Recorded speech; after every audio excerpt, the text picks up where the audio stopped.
aucun accord a été signé à la Russie. Et ils nous font croire qu'ils ont signé des accords à la Russie. Un fou rien. Tout ce qui l'intéresse, ce sont les culottes des femmes. C'est les strings des femmes qui l'intéressent. Leur groupe là, comment on appelle la refondation, c'était pour refonder les fesses. Quand on dit qu'il y a une femme qui est passée, elle est passée où? Quand on dit qu'il y a des rebelles qui sont au Burkina Faso, personne ne s'en meut. Quand on dit qu'il y a une jolie fille qui est passée là, elle est là.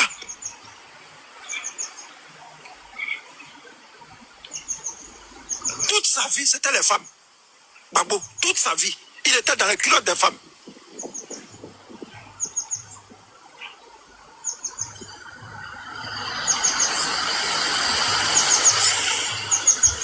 Je n'ai pas envie de citer les noms des femmes que Gbagbo a cherchées.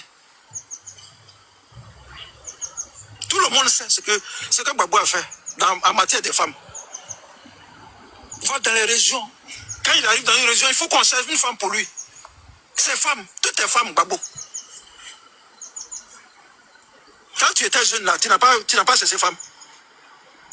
Quand tu étais jeune là, tu n'as pas eu à coucher beaucoup de femmes. Donc quand tu es arrivé au pouvoir là, c'était pour les femmes. Et puis tu dis que tu es panafricain. Panafricain de Pétou.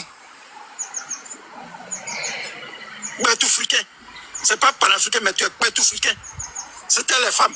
C'est les culottes des femmes.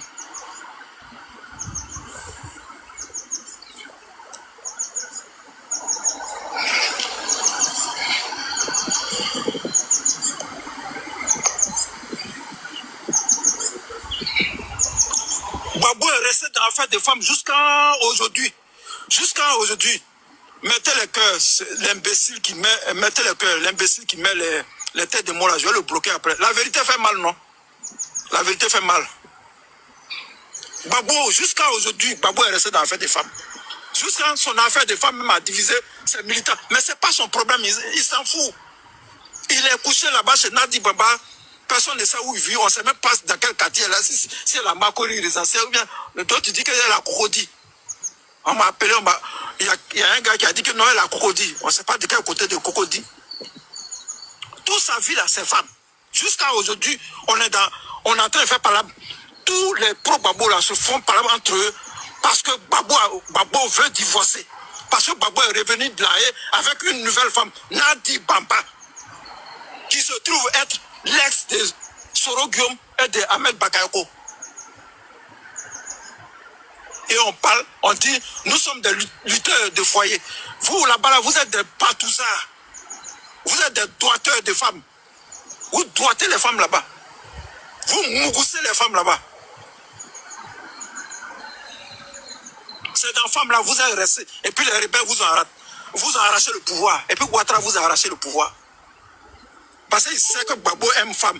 Les Blancs savent que Gbagbo aime femme. Donc ils ont mis Nadi Bamba à côté de lui pour le gérer. PPACI, Parti des peuples africains, Côte d'Ivoire. Quelle est cette domination? Quelle est cette dénomination? Tu n'as pas encore fini de... Ok, pause. La vidéo prend fin là. Mais ce qu'on veut faire ressortir, c'est pour dire que notre papa là, il n'est pas responsable. Il a joué son pouvoir, il a joué le pays. Il a joué avec la Côte d'Ivoire parce qu'il a été léger. Il a été léger. Il était concentré sur les pétous. C'est pas moi. C'est Lilwe qui dit. Il n'a pas été assez sérieux. Et tu peux ne pas aimer Ouattara. Il faut l'insulter. Mais il n'a pas joué à son pouvoir. Si Alassane Ouattara fait 14 ans, 15 ans, c'est parce qu'il n'a pas joué à son pouvoir. Et notre papa, comme réponse, il dit, il y a la paix parce que celui qui faisait le trouble est au pouvoir. Mais c'est pas vrai. C'est pas vrai, cher papa. Ce n'est pas du tout vrai. C'est parce qu'il a sécurisé son pays. C'est parce qu'il a empêché les rebelles d'attaquer. Sinon, les gens attaquaient. Hein? Les gens ont attaqué la Côte d'Ivoire à plusieurs reprises.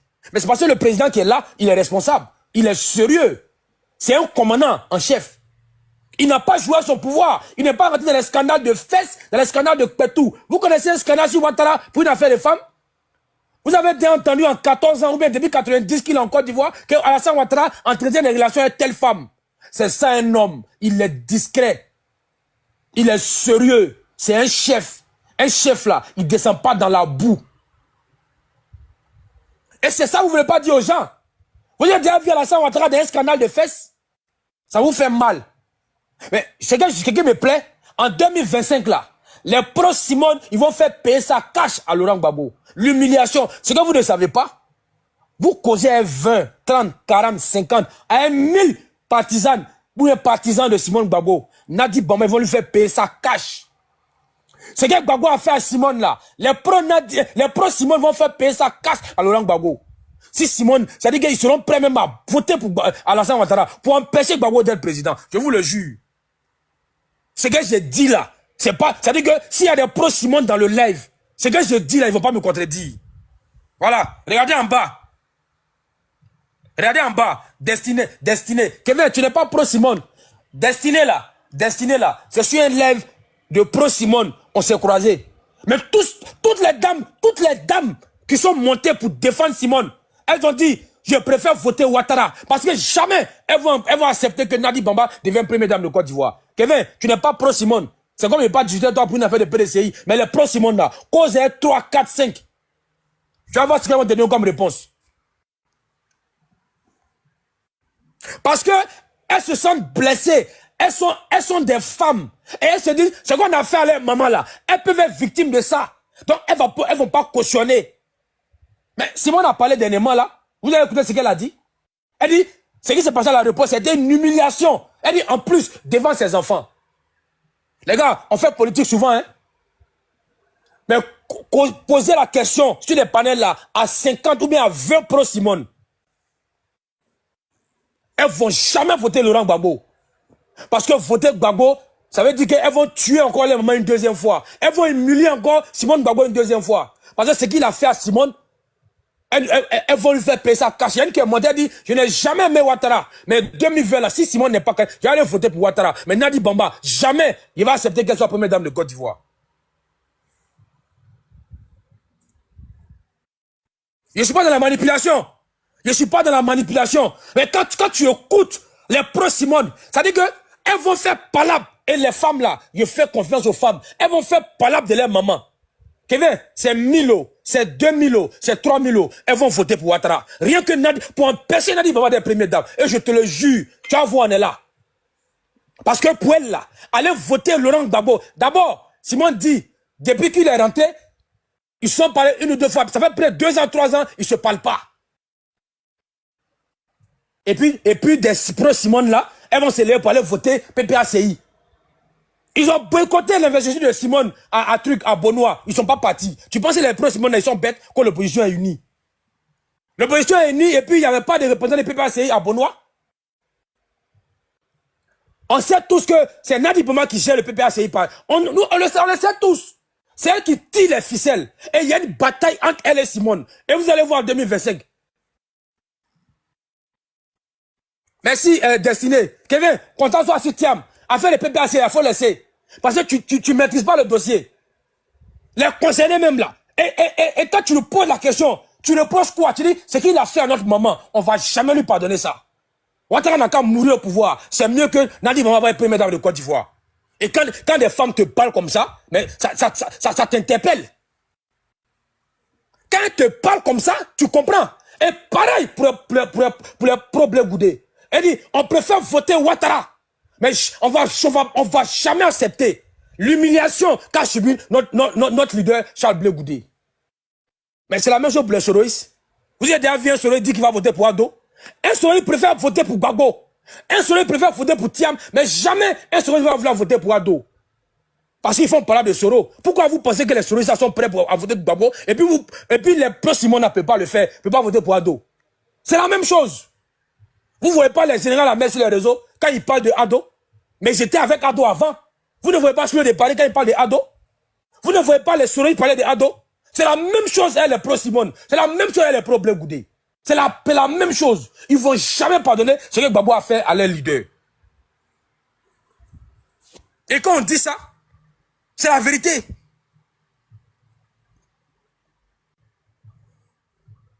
Les Soros là, ils sont prêts à voter.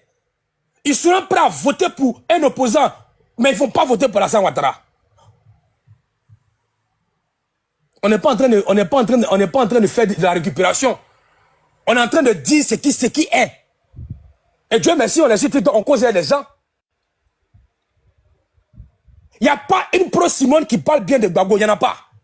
Il n'y a pas une seule pro-Simone qui va monter sur un panel, parler bien de Gbagbo. Et elle te dit, je préfère voter Ouattara. Ouattara n'a qu'à mourir au pouvoir. Mais jamais j'ai voté pour Laurent Gbagbo, pour que Nadi Bamba soit première dame. Mais je vais venir encore humilier ma maman Simone. Parlant de Simone, là, ça c'est pas ça. Vous allez voir. La bataille aura lieu en 2025. Elle est candidate, non? Elle est candidate. Vous allez voir. Et si Gbagbo n'est pas candidat, les pro-Gbagbo ne vont jamais voter pour Simone. Ils préfèrent tout mélanger. Mais sinon, là, c'est simple. Vous dites que vous êtes unis, non? Si Gbagbo n'est pas candidat, et puis Simone est candidat, son ancienne femme, mais pourquoi vous ne pouvez pas voter pour elle? Mais parce que Nadi Bamba va jamais accepter que Simone soit présidente. Ok. Après avoir écouté Will West parler de Gbagbo, qui nous a appris aujourd'hui un nouveau mot, le ketoufricanisme. C'est un ketoufricain. Il y a un qui m'a mis en commentaire que tu as oublié de dire qu'il aime les Françaises. Effectivement, la maman de truc était française. Alassane Ouattara, il aime les Noirs. Il aime les Noirs. Il a aimé les Noirs avant de marier Dominique. Mais ces deux enfants-là, il a eu ça avec une Américaine noire. Gbagbo Laurent, il a goûté d'abord une Française. Michel Gbagbo, là, sa maman est française. Après, maintenant, voilà. Enfin, je ne vais pas arriver là. Maintenant, on a appelé Olivier Blé. On l'a appelé. On dit Olivier Blé, viens. Est-ce que tu peux nous parler de Gbagbo? Donc, le journaliste lui a posé la question. On va écouter maintenant Olivier Blé parler de Laurent Gbagbo. Tom, c'est parti. Écoutez. Olivier Blé pour justement évoquer la question des exilés. Écoutez. Olivier Blé pour justement évoquer la question des exilés politiques ivoiriens. Eh bien, est-ce que d'après vous, vous pensez que des actes tels que ceux posés par le gouvernement ivoirien en ce qui concerne l'obtention du passeport de Charles Blé Goudé, ces actes d'après vous sont-ils de nature à encourager le retour des exilés politiques alors que le régime d'Abidjan se dit engagé dans un processus de réconciliation? Très bien, je vous dis merci et je profite de la pêche que vous me tendez pour approfondir le débat. Le problème, ce n'est pas le gouvernement ivoirien. Le problème, c'est Laurent Gbagbo. Écoutez très bien Olivier Blé. Après Will qui a parlé de Gbagbo, écoutez maintenant Olivier Blé. Olivier Blé va dédouaner Alassane Ouattara et puis va attaquer Laurent Gbagbo. Écoutez, quand je finis Olivier Blé, j'ai fini Will, on va prendre maintenant Marie-Jeanne. Ils sont partagés. Et dit, ils vont dire, bon, Will, toi tu attaques Gbagbo comme vous êtes, toi tu es un homme. Olivier Blé, tu attaques Gbagbo comme tu es un homme. Maintenant, moi, je m'occupe de Nadi Bamba. Ils sont partagés le rôle. Donc, après Will qui a attaqué Gbagbo, Olivier Blé qui va l'attaquer, on va écouter maintenant Marie-Jeanne qui attaque la femme de Nadi Bamba. Vous allez voir. Elle dit que même moi, je ne peux jamais attaquer Nadi Bamba comme ça. Elle dit que Nadi Bamba, c'était la go de Soro. Je vais vous faire jouer ça. Olivier Blé, vas-y. Parle-nous de Gbagbo. Tout à l'heure, M. Luc Michel disait, je le cite, qu'on gagnerait à inviter des médias comme RFI. Mais quand on a Afrique Média et que le bonhomme arrive à Abidjan et qu'il... Le bonhomme. C'est de Gbagbo qui parle, hein. Il dit c'est je le mets au début. Le bonhomme. Olivier Blé pour justement évoquer la question des exilés politiques ivoiriens. Eh bien, est-ce que d'après vous, vous pensez que des actes tels que ceux posés par le gouvernement ivoirien en ce qui concerne l'obtention du passeport de Charles Blé Goudé, ces actes d'après vous sont-ils de nature à encourager le retour des exilés politiques alors que le régime d'Abidjan se dit engagé dans un processus de réconciliation? Très bien, je vous dis merci et je profite de la pêche que vous me tendez pour approfondir le débat. Le problème, ce n'est pas le gouvernement ivoirien. Le problème, c'est Laurent Gbagbo. Tout à l'heure, M. Luc Michel disait, je le cite, qu'on gagnerait à inviter des médias comme RFI. Mais quand on a Afrique Média et que le bonhomme arrive à Abidjan et qu'il sort sur plusieurs chaînes sans jamais fréquenter le média qui lui a été consacré, dédié pendant de longues années, mais vous voulez qu'on aille suivre quoi, finalement? C'est nos leaders qui nous envoient regarder des médias occidentaux. Qu'est-ce que ça coûtait à Gbagbo d'être sur Afrique Média? Soro Guillaume était ici, Bleu Goudé était là, Simone Gbagbo était là. Qu'est-ce que ça lui coûte, le soi-disant panafricain? Bleu Goudé est victime de Laurent Gbagbo et de Nadi Bamba. Il est simplement victime de ces gens-là. Il ne fait pas peur à Dramane Ouattara. Dramane Ouattara a son monde à lui. Il a sa sphère. En quoi est-ce que Bleu Goudé il représenterait une menace pour Dramane Ouattara? Bleu Goudé aura bientôt 50 ans. Dramane Ouattara en aura 80. Qu'est-ce qui les oppose réellement? Ils ne sont même pas de la même génération. Qu'est-ce qui les oppose? Qu'est-ce qui oppose Bleu Goudé à Dramane Ouattara aujourd'hui? C'est Gbagbo qui en veut à Bleu Goudé et c'est lui qui maintient Bleu Goudé captif à l'extérieur. J'invite aujourd'hui la population dont est originaire Bleu Goudé. Les Ivoiriens à l'extérieur vont chercher à gagner leur pain en travaillant, en œuvrant pour le bien-être de leur famille et pour leur avenir. On ne va pas continuer à se battre hier pour Gbagbo, aujourd'hui pour Bleu Goudé. J'étais à la marche, oui, mais j'invite la population de Guibérois à aller devant la résidence de Gbagbo et à réclamer le passeport de Charles Bleu Goudé. C'est leur enfant. Ils ont laissé leur enfant aux mains de Gbagbo. Il a défendu le régime de Gbagbo. Il s'est retrouvé en prison avec Gbagbo. Gbagbo est sorti, il est à Abidjan depuis le 17. Qu'est-ce qu'il fait? Qu'est-ce qu'il fait? Gbagbo voyage, il fait le tour du monde. Il a son passeport. On ne peut pas être égocentrique à ce point. Vous voulez qu'on tourne? Je ne peux pas manger avec le dos de la cuillère, je n'ai pas appris à le faire. Je préfère dire les choses telles qu'elles sont. On n'a rien à reprocher à Alassane Ouattara. Ce que je peux reprocher à Alassane Ouattara, c'est le fait que Soro Guillaume soit maintenu à l'extérieur pour chasser. Pourtant, Soro Guillaume a été celui qui lui a permis d'être là où il est assis. Pour ça, si vous me demandez, je lui parlerai. Gbagbo est arrivé. Est-ce qu'il s'est intéressé à aller voir les Ivoiriens au Ghana, là où il y a la plus grande communauté ivoirienne? Ce qui l'a intéressé, c'est la réintégration de Kone Katina. Où sont et les autres Ivoiriens qui, depuis 10 ans, sont dans la prostitution? J'ai même pas envie de dire les propos qui ne sont pas intéressants. C'est triste pour la Côte d'Ivoire. Et vous voulez aujourd'hui présenter un tel personnage comme étant un panafricain.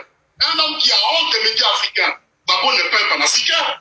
Non, il n'est pas un panafricain. À côté de lui, j'ai beaucoup de respect pour Dramane Ouattara. Mais oui. Écoutez, hein, écoutez.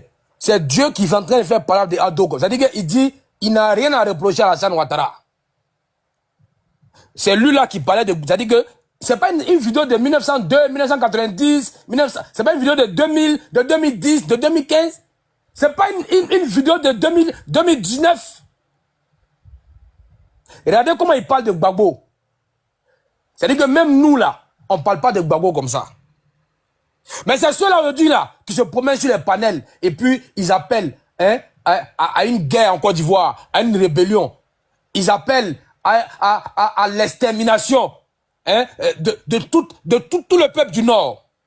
C'est eux là. Parce que quand je finis avec lui, j'attaque son acolyte, sa consoeur Marie-Jeanne. Ils ont partagé le couple. Les hommes attaquent Gbagbo et les femmes attaquent Nadi Bamba. Mais s'il vous plaît, les mamans, c'est choquant. Les propos de Marie-Jeanne sur Nadi Bamba, désolé, mais c'est trop fort. Mais on va finir Olivier Blé. Et puis Marie-Jeanne prend le relais. Ça, c'est va. Et eux, là, aujourd'hui, quand tu les écoutes, tu as dit qu'ils aiment trop Gbagbo. Ok, Olivier Blé, vas-y. Gbagbo n'est pas un panafricain. C'est à Gbagbo de revendiquer le passeport de Charles Bleu Goudé. Aucun Ivoirien ne devra désormais marcher pour demander un passeport. C'est toi, Gbagbo. C'est à cause de toi que l'enfant des gens s'est retrouvé à la haine. Aujourd'hui, tu es à Abidjan, tu fais la fête, tu loues le Côte d'Ivoire, tu invites tout le monde. Combien de blancs il a invité là-bas? On va s'asseoir là tous les jours à injurier les blancs. Pourtant, les plus vendus, c'est nos leaders. C'est nos leaders. C'est Gbagbo qui a emmené Bleu Goudé à la haine, qu'il aille prendre son passeport, où il se débrouille comme il pourra pour ramener Charles Bleu Goudé à Abidjan.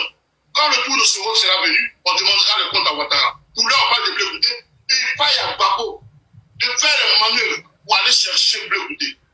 On ne devra demander ça à personne d'autre. C'est Gbagbo qui a conduit Bleu Goudé là-bas.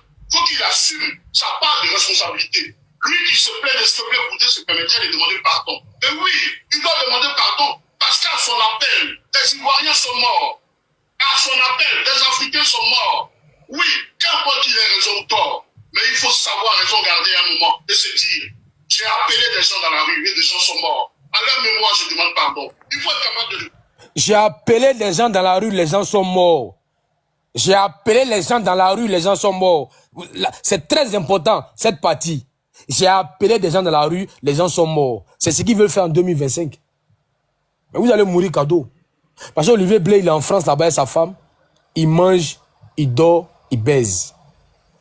Il est en France, il est au frais. Sinon, comment expliquer que Laurent Gbagbo, pour qui vous vous battez, est en Côte d'Ivoire et vous êtes en exil? Gaï Sélé est rentré, Sey Kassi est rentré, Katine est rentré, Damana Pigas est rentré, ils sont, Émile Gréoulou est rentré, Hubert Oula est rentré, ils sont tous rentrés. Sévan Kipré est rentré. Tout le monde est rentré. Olivier Blé fait quoi en France? Olivier Blé représente quelle menace pour la Côte d'Ivoire? Je veux comprendre. Olivier Blé représente quelle menace pour la Côte d'Ivoire? Bon, on continue. Ce n'est pas une façon de susciter sur soi la culpabilité, non. C'est avoir un peu de hauteur et de grandeur. Je ne vois pas Gbagbo aujourd'hui. C'est comme pour qui on s'est battu avant qu'il ne soit président. Pour que les gens aient la Pause, publicité, pause. Ouais. Les gars, on est presque à 200 000. Tapotez.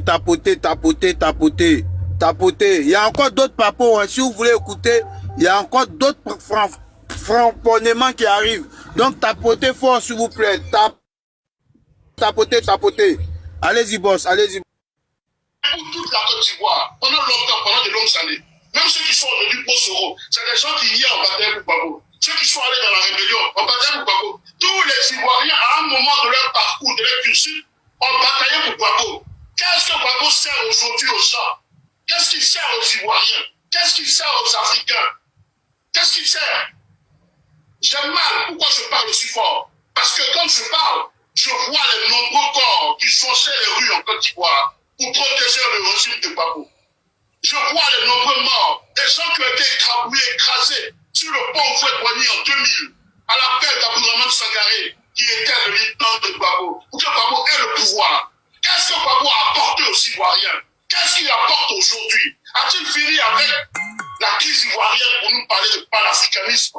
Vous voulez qu'on insulte les Blancs? Non, je ne serai pas dessus là. Je n'insulterai pas la France pour faire plaisir à Gbagbo. Le faussaire dans l'affaire, c'est Gbagbo. Qu'il aille chercher l'enfant des gens, qu'il a pris avec lui, qu'il a été fait écouer à la haie. Aujourd'hui, ils ont été libérés. Je ne sais pas par quel mécanisme. Mais qu'il aille chercher l'enfant d'autrui, comme dit le frère Camerounais. Qu'il aille chercher l'enfant d'autrui à la haie. Personne ne devra marcher désormais face à l'ambassade. Je ne marcherai plus. Et j'invite les autres à ne pas le faire. Il y a un lieu où on doit marcher, c'est la résidence de Gbagbo à Abidjan. C'est lui qui a conduit l'enfant des gens dans l'abîme. Il a eu le chercher. C'est à Gbagbo, il l'a dit. Je suis la corde qui a attaché le fagot. Si le fagot est rentré, comment la corde est encore à la haie? Et Gbagbo arrive à voir le sommeil, il dort. Gbagbo arrive à voir l'appétit, il mange. Je n'ai pas envie de dire autre chose. Mais pourquoi il nous fait ça? Pourquoi il fait ça à la Côte d'Ivoire? Pourquoi il fait ça?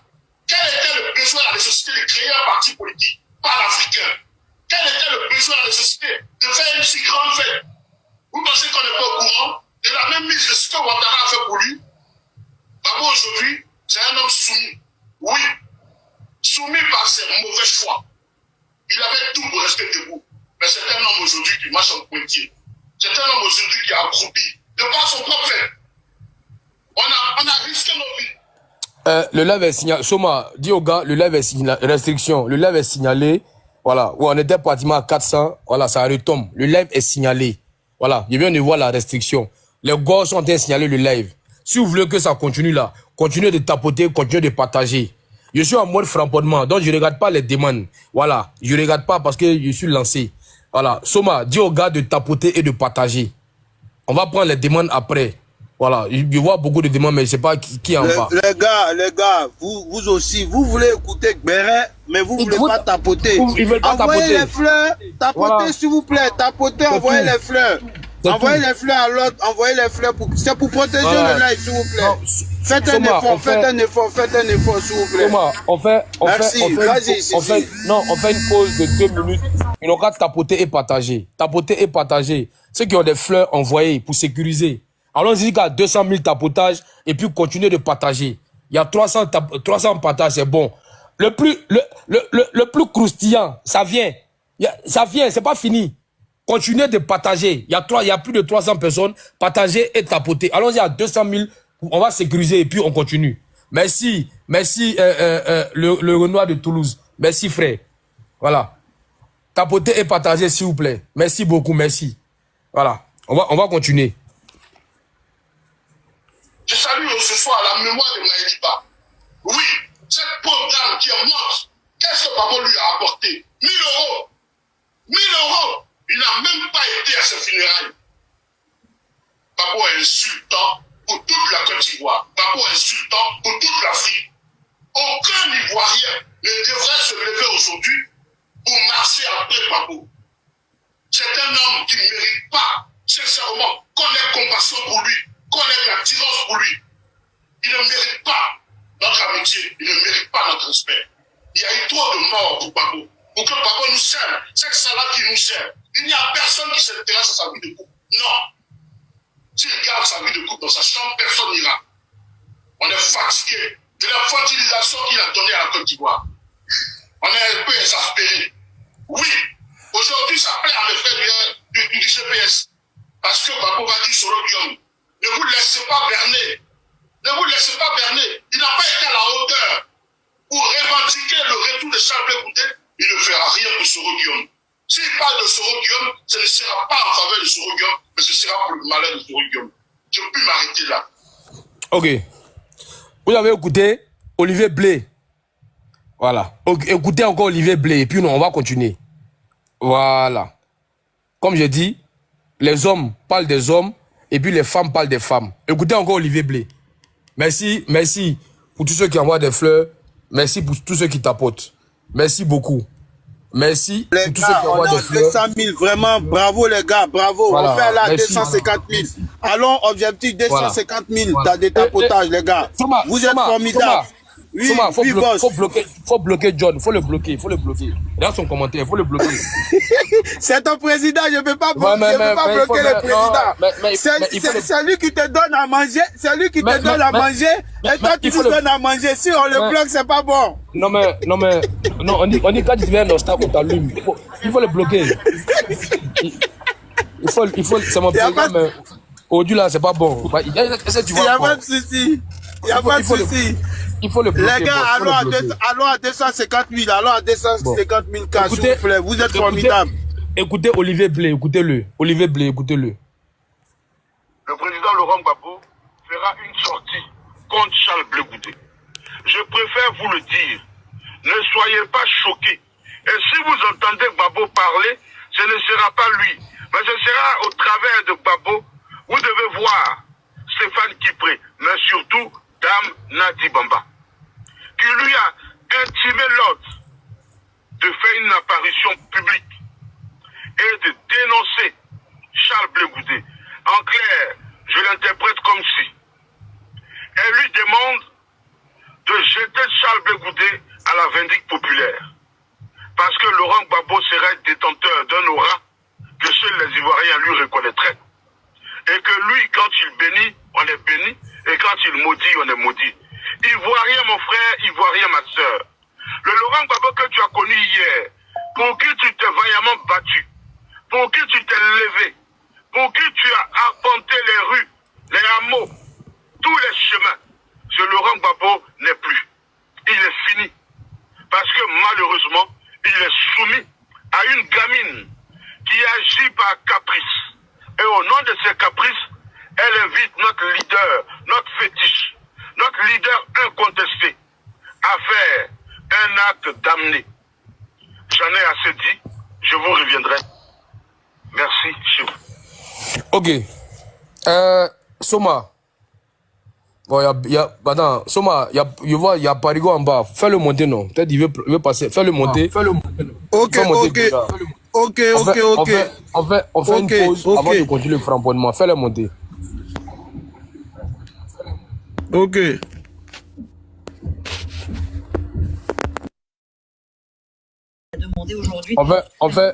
Il fait 30 minutes de pause. Donc, vous pouvez parler, non. Et puis après, je reprends.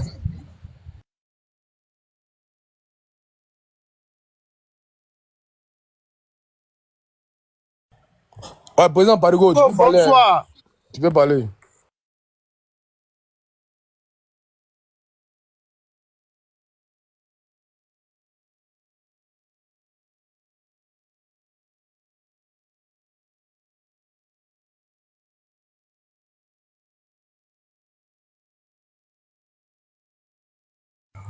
Il pense qu'il est occupé, hein. Il pense qu'il est occupé. Bon, fais monter Kevin. Fais monter Kevin. Il voit Kevin en bas. Fais monter Kevin. On va voir si... Voilà. Fais monter Kevin, le pro Babou. Fais monter Kevin. Il va venir défendre Babou. Voilà. Laissez Kevin parler. Si, on dit quoi? Ça va. Soma, laissez Kevin parler. Je sais pourquoi il est monté. Kevin, t'as la parole. Alors, moi d'abord. Kevin, c'est un PPACI ou bien c'est un Tiamis? Bon, on va l'écouter, non? On va l'écouter. Non, il va répondre à cette question d'abord avant de commencer même. Alors, je vais répondre à la question. Alors, d'abord, je suis militant PDCI.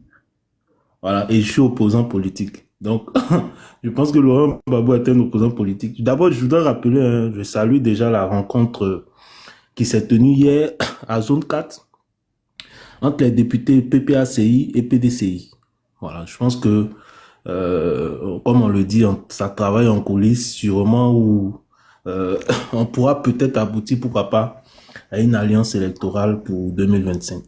Donc déjà, je souhaite saluer cette rencontre entre nos différents députés de l'opposition. D'abord, c'est ce que je voudrais dire. Donc, voyez-vous, je vais dire, donc, c'est pas anodin si je monte aussi sur les panels pour parler aussi du président Laurent Gbagbo. Surtout que je pense qu'au niveau politique, on se parle.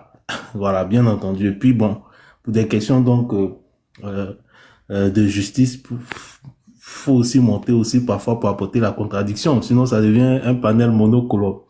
Moi, j'ai une question à Sissi et puis à tous ceux qui sont sur le panel. La question que je souhaite poser est donc en rapport avec le titre même du panel ici. Parce que j'ai vu que Sissi avait mentionné « Tu ne seras pas candidat ». Alors, sur quelle base le président Laurent Gbagbo doit pas être candidat? C'est une question que je souhaite quand même poser à Sissi. Soba, il peut répondre. Il faut répondre, vas-y, il faut répondre. Soba, les hommes occupés. D'accord. Mais Kevin, il n'est pas sur la liste électorale, il est sous le coup d'une condamnation. Donc, dans le code électoral, il est frappé par l'article 4. L'article 4 enlève... Est-ce qu'il ne bénéficie pas de l'amnistie? Non, il n'a pas été amnistié. Il n'a pas été amnistié. Pourquoi? Bon, je vais laisser amnistie même. Il n'est pas sur la liste électorale. Voilà. Alors, pour être candidat, il faut être sur la liste électorale. Pour être candidat, il faut être sur la liste électorale.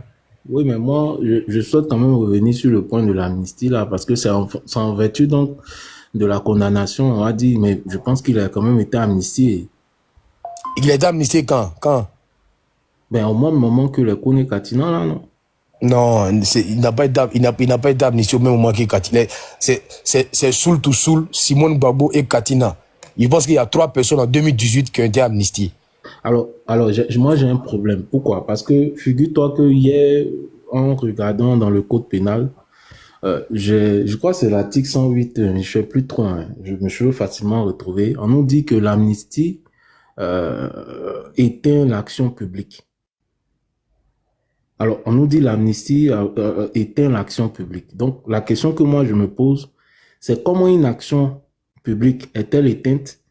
Et puis, on a encore des effets de la condamnation je veux dire, je comprends pas au fait. Parce que quand on dit l'action publique, c'est une action publique. Mais dans l'action publique, plusieurs personnes peuvent être condamnées. Alors, si l'action est éteinte par l'effet de l'amnistie, je comprends pas comment ça se fait que Laurent Gbagbo ne soit pas amnistié. C'est une question que moi j'ai voulu vous poser. Peut-être que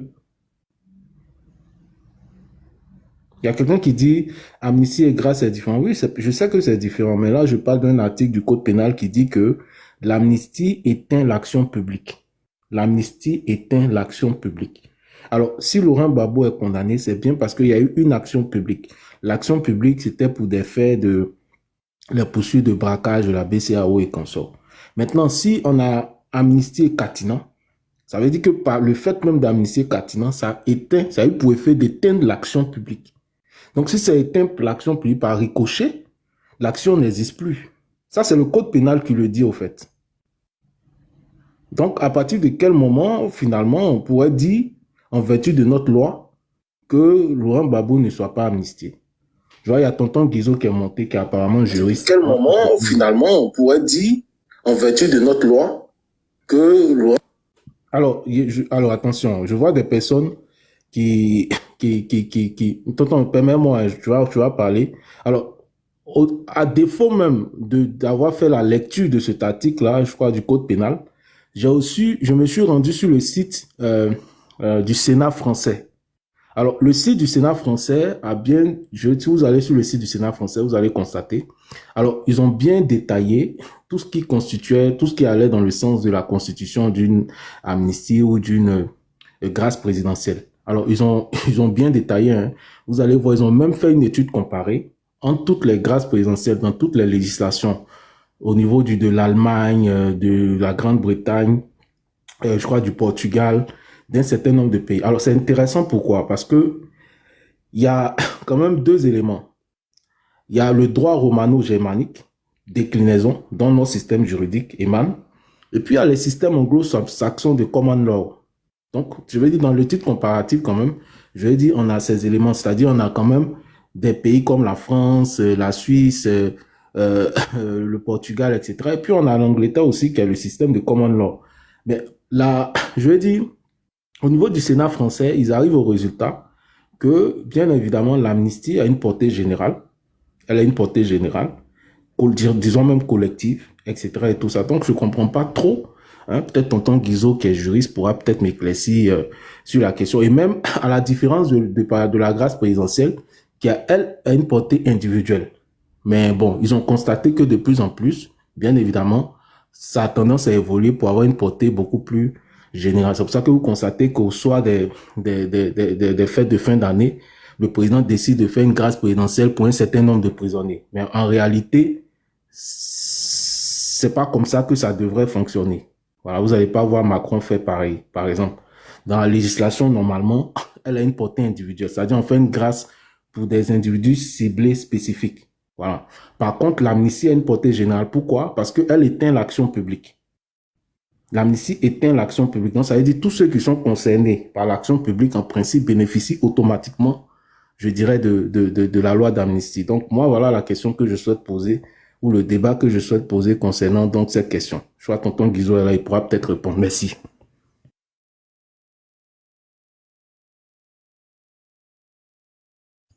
Merci.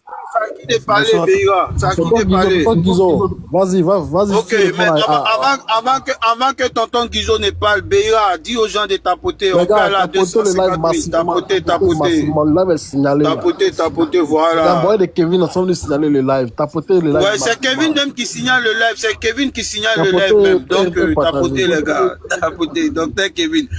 Tonton Guizot, bonsoir.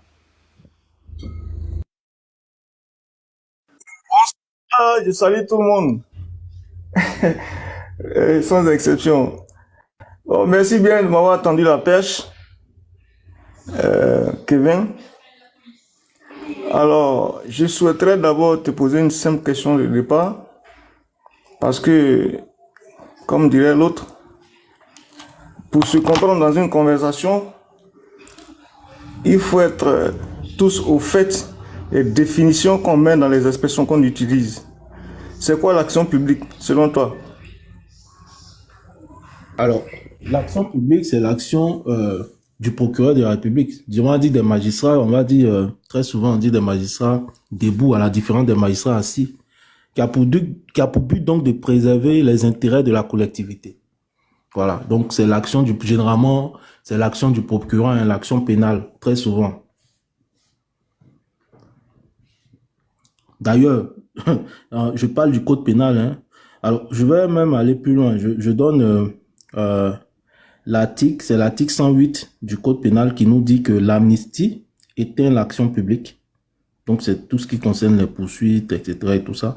Elle efface toutes les condamnations prononcées et met fin à toutes les peines et mesures de sûreté à l'exception de l'internement dans une maison de santé et de confiscation aux mesures de police. Donc, c'est l'article 108 qui nous dit l'amnistie éteint l'action publique. Merci.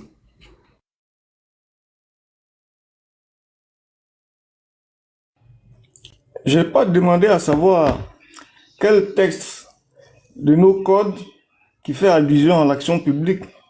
Je veux savoir si le concept même d'action publique est bien compris avant qu'on en fasse usage.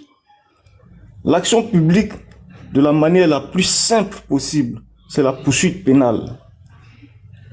C'est la poursuite pénale qu'on appelle action publique.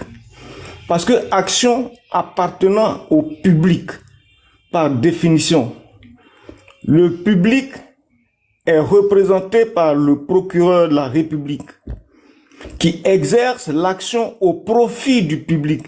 Et cette action consiste dans la poursuite pénale. Puisqu'il faut bien le savoir, dans une poursuite pénale, il peut intervenir une autre forme de poursuite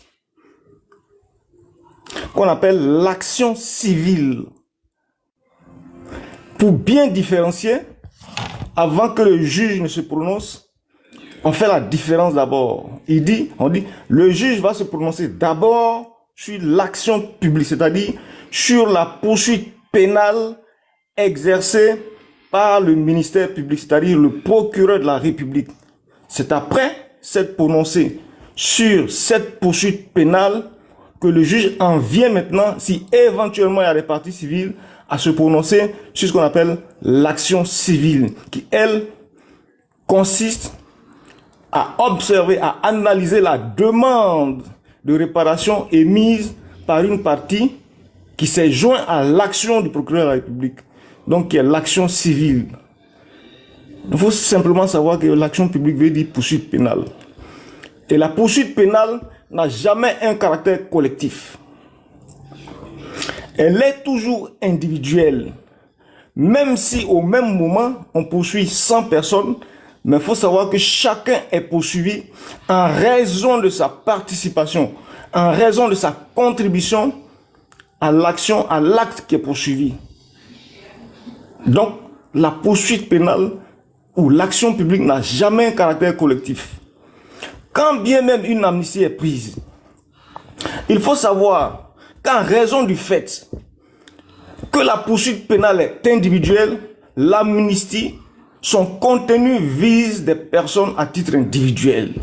De sorte que l'initiateur de cette loi peut faire le tri des personnes en raison du pardon qu'il veut exercer sur les personnes données. Il peut procéder à un tri pour dire qu'en raison de cette personnalité, la personnalité de celui-ci, en raison de la personnalité de celui-là, je veux qu'il soit couvert par cette loi d'amnistie. Ou en raison de la personnalité de celui-ci, ou de celui-là, je veux qu'il sorte du cadre du profit de cette amnistie. C'est un choix qu'aucun texte ne dénie aux initiateurs de la loi d'amnistie. Je ne sais pas s'il y a une loi organique que vous pourriez peut-être citer, qui nous dit que celui qui initie une loi organique est plutôt une loi d'amnistie, n'a pas le droit de. Ça, c'est soit la Constitution, soit une loi organique organisant le cadre d'une amnistie qui les détermine. En dehors de ça, personne, je dis bien... Tonton Guizot, excusez-moi, monsieur Traoré Ahmad, au lieu de poser la question si le monsieur a fait le droit, faut monter, tu vas venir le contredire dans ce qu'il dit. Arrêtez de parler, voilà. Je suis là, moi-même je le contredis. Ok. Allez-y, tonton Guizot. Regarde, excuse-moi, mais je te dis, mets-moi en grand, le temps qu'il finisse, je reprends la parole derrière. Si tu peux me laisser. Ok, quand il va finir, je vais te mettre en grand. On va définir un temps de parole pour que plus tout le monde puisse parler. On va faire comme la fois dernière. Sur le panel, je n'interviens pas parce que comme je suis occupé, mais je suis. Hein. Voilà, quand je serai prêt, je vous dirai. Il n'y a pas de souci, monsieur Parigo. Donc, tonton Guizot, allez-y pour le coup. On a hâte d'apprendre. Allez-y, tonton Guizot. Faut laisser temps de parole là-bas. Faut laisser, ils vont le petit moteur là-bas. Il n'y a pas de souci, Tonton Guizot, allez-y. Vous et Kevin, allez-y. On vous écoute. nous, on prend note. Allez-y. Mais les gars, tapotez, hein, continuez à tapoter, s'il vous plaît. C'est un Continuez à deux tapoter. juristes, non? C'est un deux juristes. Voilà.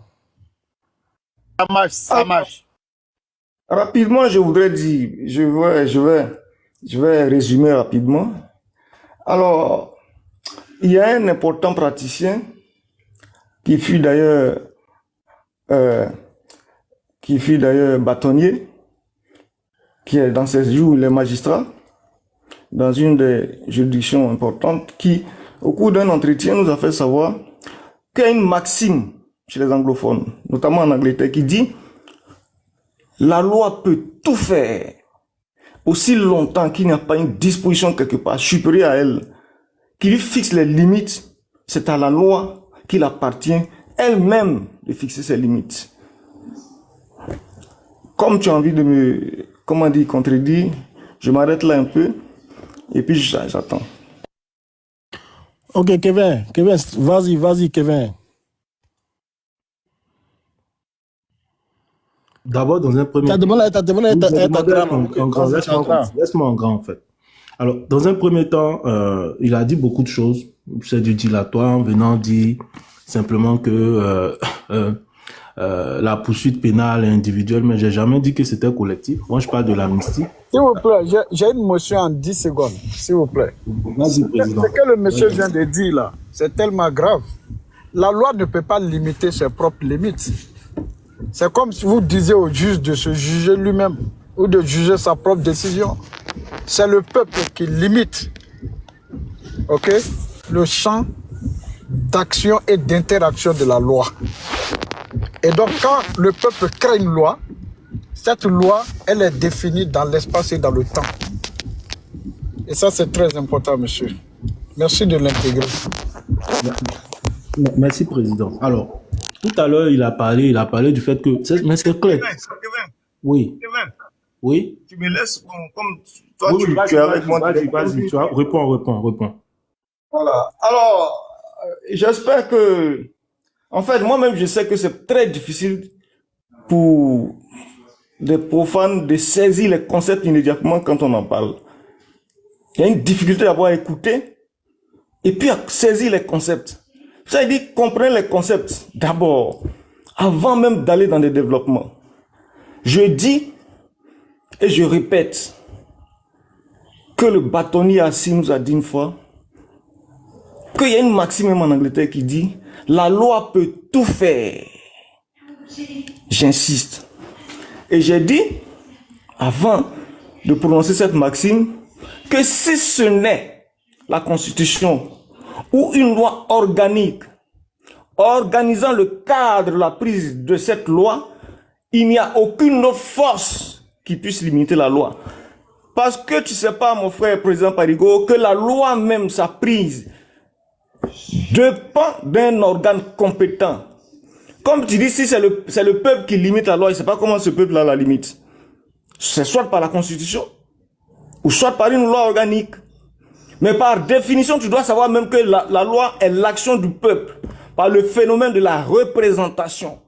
C'est-à-dire, le peuple a élu des représentants au sein d'une assemblée qui, chaque fois qu'ils doivent prendre le texte, le prennent au nom du peuple.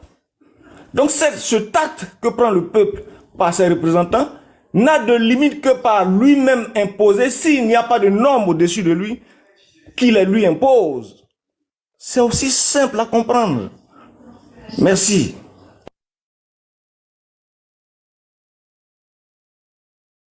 Alors, merci, tonton Guizot. Alors, moi, je t'ai écouté, tu as parlé de responsabilité personnelle en matière pénale, mais je suis d'accord avec ça. En matière pénale, la responsabilité, elle est personnelle, elle est même individuelle. Mais il ne s'agit pas de ça. Je n'ai pas parlé de...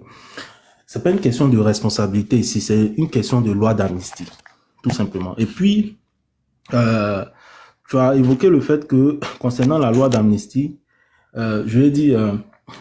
elle a une portée, je dirais, individuelle. Mais c'est faux.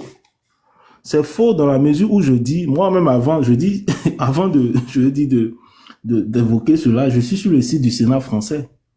Alors, j'ai demandé à mettre ma caméra ici, juste parce que, attendez que j'active. Alors, envoyez-moi une demande parce que là, j'arrive. Oui, c'est bon, c'est bon. C'est bon.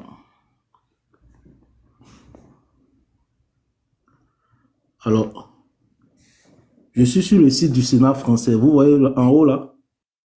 Voilà, officiellement, sur le site officiel du Sénat français. Voilà. Et voilà qui est clair. L'amnistie n'est jamais accordée à titre individuel. L'amnistie n'est jamais accordée à titre individuel. Et je vais vous mettre, regardez le contenu. Dans tous les pays étudiés,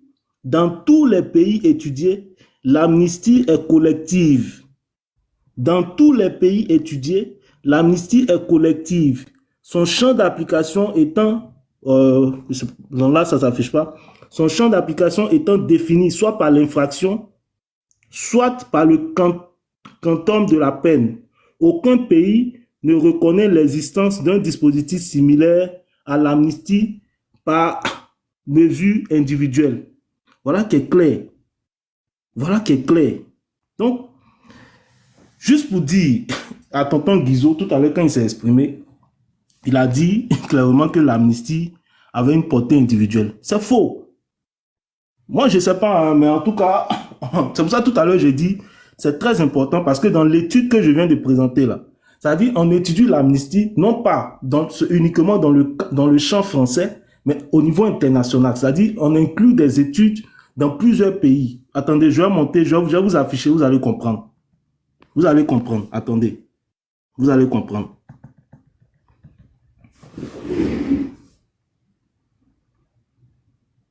Je remets ma vidéo.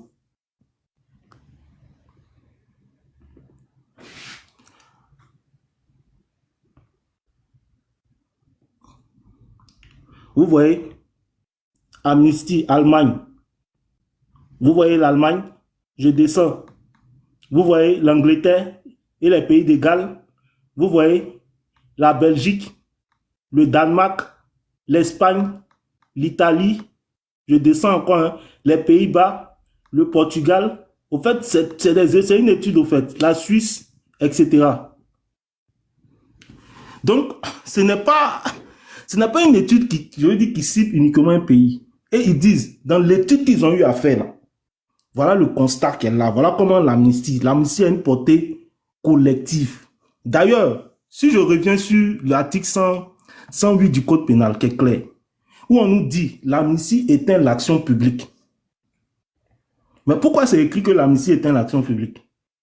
Parce que quand tu as amnistié là, c'est comme si la peine n'avait jamais existé. C'est-à-dire, ce pourquoi tu as été condamné là, c'est effacé même dans le casier judiciaire. C'est pour ça qu'on fait remonter jusqu'au début, c'est-à-dire dès l'instant même de la poursuite, pour dire que l'amnistie éteint l'action publique. Donc c'est l'action publique là qui est éteinte. Et si l'action publique est éteinte, c'est-à-dire tous ceux qui sont impliqués dans le cadre de l'action publique là, leur condamnation n'existe plus, puisque l'action publique est éteinte. C'est une question de logique, tout simplement.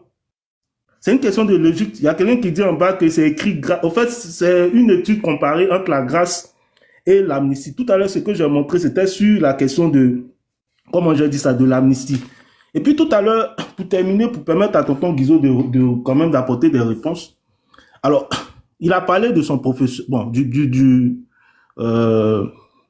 du bâtonnier qui leur aurait dit que la loi peut tout faire. Bon. Je pense que peut-être le bâtonnier aurait dû compléter que la loi peut tout faire, mais uniquement que dans le cadre du respect de la Constitution. Ça, peut-être, il aurait dû rajouter. C'est-à-dire, une loi, quand même, doit être conforme à la Constitution. Au-delà de ça, il y a ce que moi, j'appelle les lois principales. C'est-à-dire, il y a quelqu'un qui dit, j'ai un problème de respiration. Alors, il y a ce que moi, j'appelle les lois principales, hein, tout simplement. C'est-à-dire, avant que le président Ouattara ne prenne une ordonnance d'amnistie ou bien une loi d'amnistie, tout compte fait, il s'est basé d'abord sur une précédente loi qui lui donne donc l'autorisation, sinon qui permet donc à ce qui fait exister l'amnistie dans le corpus juridique national. Alors, c'est l'article 108. Donc, c'est-à-dire même la loi d'amnistie là, ou l'ordonnance d'amnistie doit être conforme à la loi principale. Tout simplement. Ça, c'est une question de logique. Alors que dans l'article 108, c'est-à-dire qui permet, en tout cas qui crée l'existence de l'amnistie dans notre corpus juridique, nous dit clairement que l'amnistie, là, c'est éteindre l'action publique. L'amnistie éteint l'action publique. De façon logique, ça veut dire qu'en amnistie, là, c'est l'action publique qui est éteinte. Ce n'est pas une question des individus. C'est les faits. C'est pour ça que certaines personnes disent on n'administre pas des personnes en tant que telles, mais on amnistie des faits. Donc, si l'action publique est éteinte, ça veut dire qu'il n'y a plus de poursuite. La poursuite de départ là, est annulée. Tout simplement, elle n'existe plus. Donc, les différentes condamnations qui sous-entendent la poursuite là n'existent plus. Tout simplement. Donc, ça veut dire, logiquement, le président Gbagbo a été amnistié. Si je me confie, si je m'en tiens à l'article 108, simplement, je vais dire du code pénal, monsieur Tonton Guizot. Allez-y, je vous écoute. On va laisser tonton Guizot rebondir, mais bien avant, les gars, le live est signalé. Hein. Tapotez, s'il vous plaît. Tapotez. Khalil, on a vu ta motion, mais attends, tonton Guizot va réagir et après tu vas faire ta motion. Comme c'est un petit poteau entre les deux pour l'instant, et après on va redistribuer la parole à tout et chacun. Tonton Guizot, allez-y pour votre temps de parole. Merci.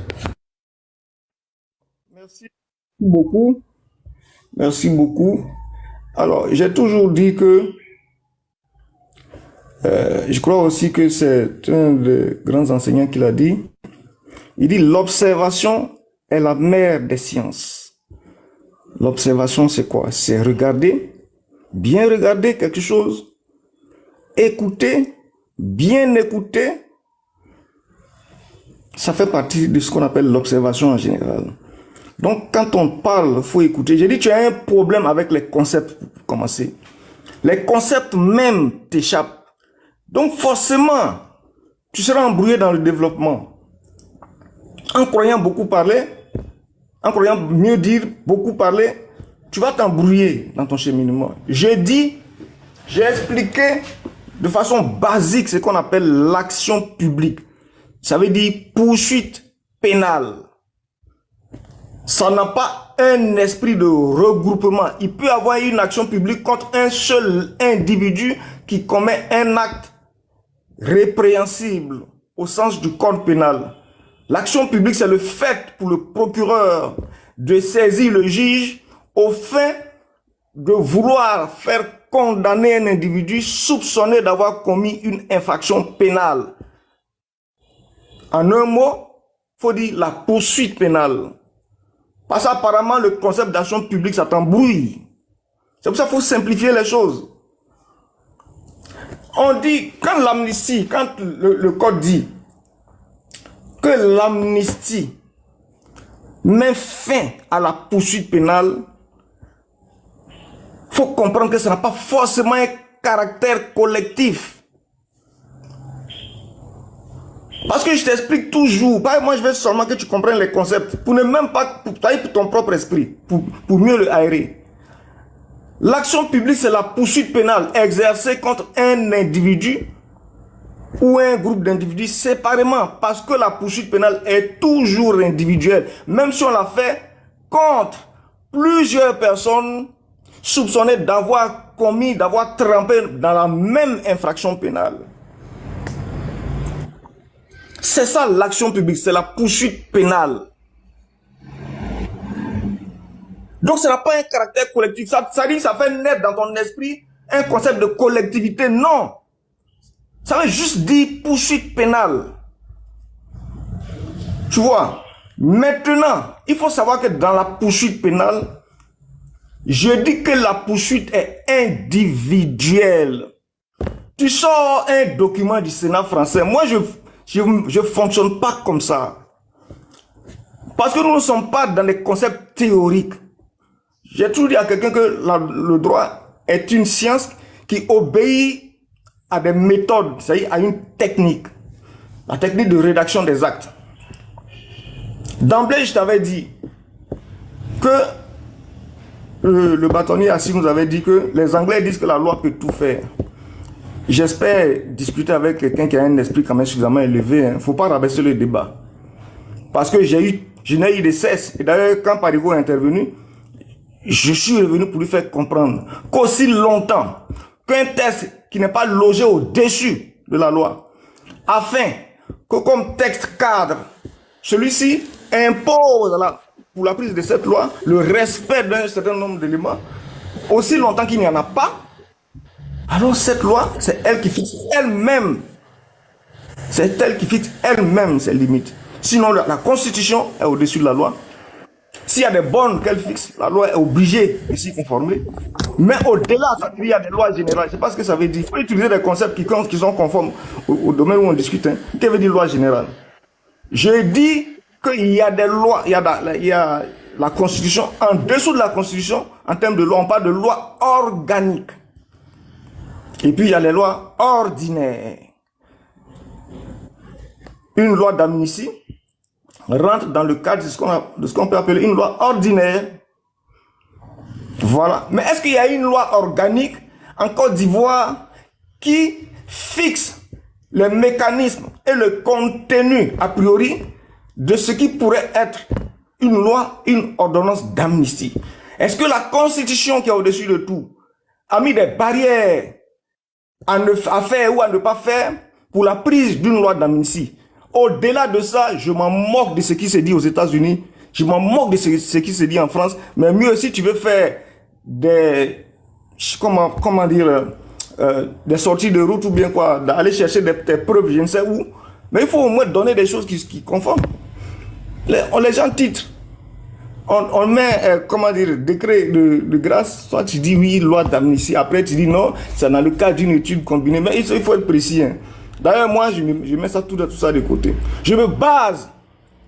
Soit, tu diras non, nous avons, en tant qu'Ivoiriens, souscrit à une convention internationale dont le contenu est tel, qui oblige que la Côte d'Ivoire puisse, dans la prise plutôt de ce type de texte, se conformer à ces règles que voici. Aucun pays au monde n'est soumis à une étude, quelle qu'elle soit, d'une structure autre que son pays. Voilà. Les données, les études, comme tu le dis, du Sénat français ou bien de ne sais quoi, ne s'imposent en rien à la Côte d'Ivoire. Ce qui s'impose à nous, c'est premièrement notre constitution, deuxièmement les conventions internationales, et puis troisièmement nos lois. Après quoi, il y a des décisions de justice. Voilà la hiérarchisation contraignante des normes juridiques dans tout pays du monde. Mais ce qu'on pourrait appeler la controverse doctrinale ne s'impose à personne. Jamais.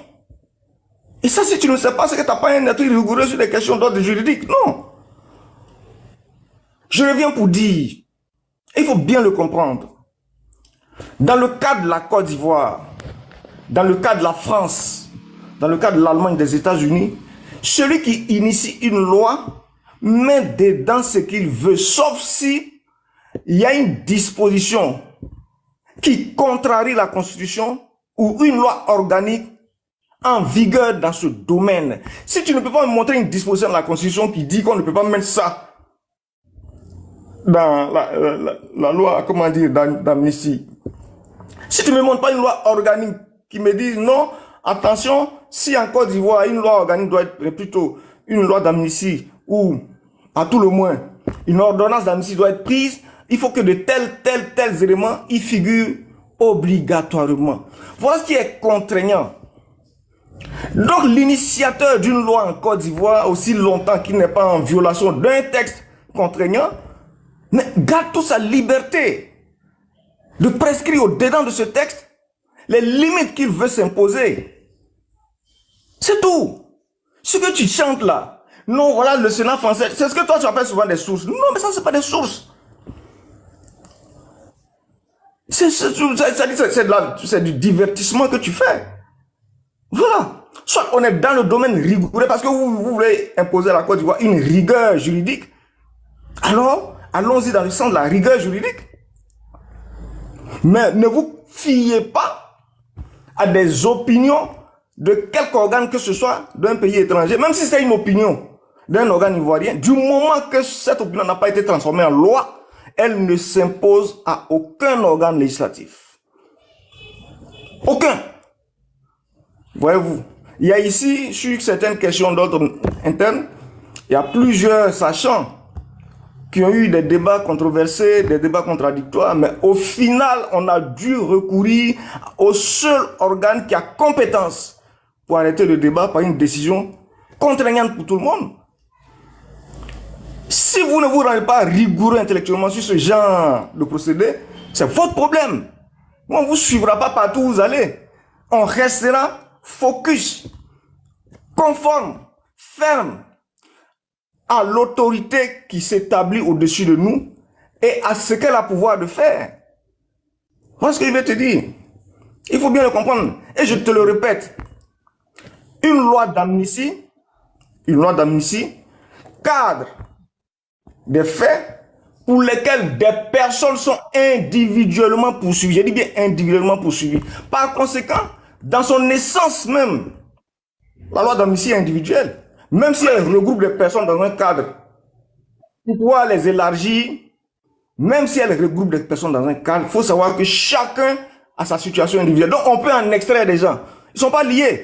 C'est seulement en matière civile en Côte d'Ivoire, pour des condamnations civiles ou pour des condamnations pécuniaires, que la loi autorise le juge à prononcer ce qu'on appelle solidairement des condamnations. Je dis bien solidairement des condamnations. Donc, dans ce cadre-là, si une loi d'amnistie intervient, elle aura forcément une essence solidaire. Parce que la loi d'amnistie ne peut pas séparer, par exemple, une condamnation solidaire prononcée par un juge. Merci. Ça sera ma dernière prise de parole, mais voilà, mais pourtant Guizot, tu vas m'excuser, mais moi je t'ai écouté avec beaucoup d'amusement. Le droit, ce n'est pas de l'incantation, ce n'est pas des incantations. Voilà, très souvent, pour des questions d'interprétation, on peut se référer à ce qui se fait ailleurs. Parce que tout à l'heure, avant de me prononcer sur la question, j'ai dit quoi? J'ai dit, je suis heureux que cette étude-là prend en compte non seulement l'Angleterre, qui est un système de common law, et notre système, qui est un système romano-germanique. Donc, ça veut dire que le droit même là, je veux dire, il y a une culture juridique qui existe déjà. Et cette culture, je veux dire, on appartient à une famille juridique. Donc, ce qui se dit ailleurs là, c'est forcément un impact sur nous. D'ailleurs, je pense que tu es juriste, peut-être tu dois le savoir, mais jusqu'au jour d'aujourd'hui, nous continuons d'utiliser le Code Napoléon de 1804. Quand bien même il y a des lois quand même qui ont modifié quand même certains dispositifs, mais on continue d'utiliser le Code civil français de 1804. Donc, pour dire tout simplement qu'il ne suffit pas de dire « je m'en moque ». Attends, quand même, pour ton niveau, quand même, tu devrais le comprendre. C'est pas une question de « je m'en moque ». Même, je pense que même dans tes études juridiques, à l'université de Cocody, tu as beaucoup utilisé les arrêts français. À ce que je sache, même moi, j'ai été formé à l'université de Cocody. J'ai quand même obtenu une maîtrise en droit à l'université de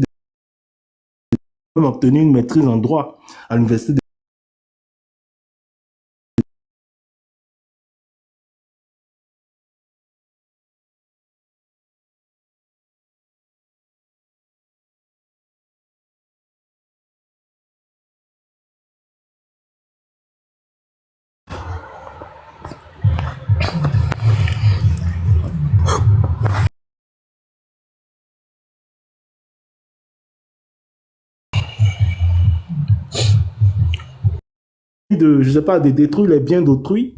Bien évidemment, il peut être condamné, l'action publique peut être individuelle, c'est-à-dire on peut le condamner à titre individuel. Mais lorsque, je l'ai dit, plusieurs personnes sont impliquées dans une infraction, bien entendu, l'action peut être collective. Chacun pour sa part de responsabilité. Mais bien entendu, l'action elle est collective, mais chacun sera condamné pour sa part de responsabilité, tout simplement. Donc, l'action là, elle peut être individuelle, mais elle peut être collective d'une certaine façon, même quand bien même la condamnation, je vais dire, elle est individualisée, selon, je vais dire, l'implication des uns et des autres. Mais c'est le cas notamment du cas, par exemple, de M. Laurent Gbagbo, lorsqu'il était condamné là, pour le fait de braquage là, il y a eu plusieurs personnes qui ont été impliquées, mais d'autres sont condamnés parce qu'ils sont complices, d'autres sont condamnés parce qu'ils ont fait ceci, d'autres sont condamnés parce qu'ils ont fait cela. Chacun en a pour son grade. Mais je vais dire, le plus important, c'est qu'il y a une seule action publique qui est engagée, mais qui implique toutes ces personnes-là. C'est la même chose pour le cas du Guillaume Soro. C'est une action, mais qui implique plusieurs personnes, tout simplement. Donc, quand le code, l'article 108 du code pénal nous dit clairement, et je vais reprendre cet article-là, c'est très important, où l'article 108 commence par l'action, l'amnistie éteint l'action publique. Je répète, l'amnistie éteint l'action publique. Ça veut dire quoi? Ça veut dire qu'il n'y a plus d'action publique. Ça veut dire tous ceux qui sont associés d'une certaine façon ou d'une autre au fait infractionnel qui a emmené donc les condamnations individualisées, mais ça n'existe plus. Tout le monde bénéficie automatiquement de l'amnistie. C'est pour ça que certaines personnes disent on ne peut pas amnistier des personnes, on amnistie des faits. D'ailleurs, moi je t'écoutais avec beaucoup d'amusement parce que tu dis on n'est pas les États-Unis, on n'est pas les autres, donc nous on s'en fout de ce qui se fait ailleurs, nous c'est ce qui se fait chez nous là qui compte. Mais c'est un précédent parce que ce qui s'est passé là, ça s'est jamais passé ici en Côte d'Ivoire.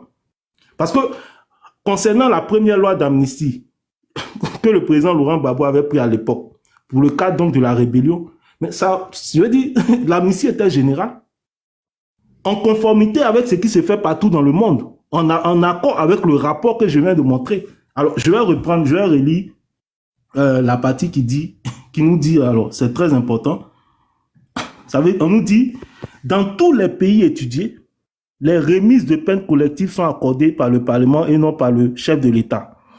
Ça, bon, ils ont essayé d'expliquer. Non, c'est pas cette partie. Je remonte. Ah, c'est pour que je retrouve. Voilà. On nous dit l'amnistie n'est jamais accordée à titre individuel.